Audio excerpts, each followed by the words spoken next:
Losers 19-7 to the Jacksonville Jaguars, Mary Kay, and they had a chance to win this game, but they just couldn't get enough going offensively. And look, it starts with DeShone Kizer and how he played today.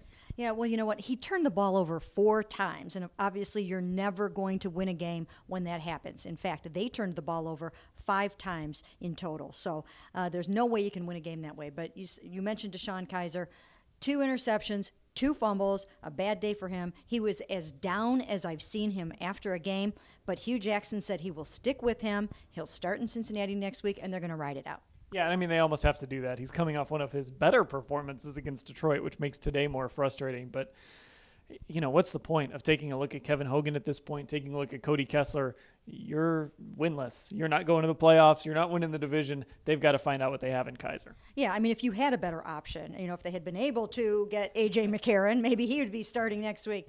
But because he is their best option and because they need to know, and Hugh admitted it today, he needs to know, is DeShone Kizer his quarterback of the future? Now, I asked DeShone about that today, and he said, this is not about being in the guy. This is not about franchise anything. I'm trying to win a football game, and he was really unhappy with himself. Now, the other bad piece of news for the Browns, Emmanuel Ogbah broke his foot. He had been playing so well. He's really been good all season long, but he'd been starting to make some real impact plays the last 2 weeks, and now the Browns likely without him probably for the remainder of the year. Yeah, I did just right. He's out for the season, so that's it for Emmanuel Ogbah.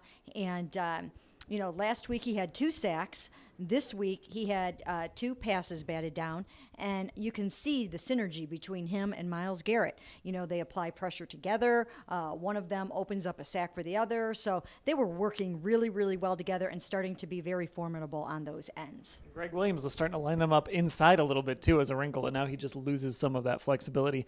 And of course, our old friend who used to play on this field here behind us, Tashawn Gibson, a lot of jawing before the game.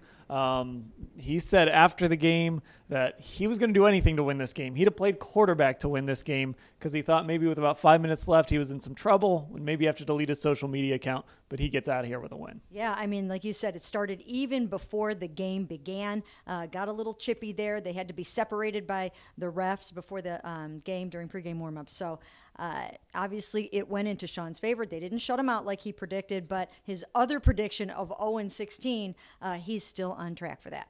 Yes, he is. And the Browns, of course, with their 10th loss in a row to the possibly playoff-bound Jacksonville Jaguars. That sounds weird to say. Mary Kay and I will have full coverage of it all at cleveland.com/Browns.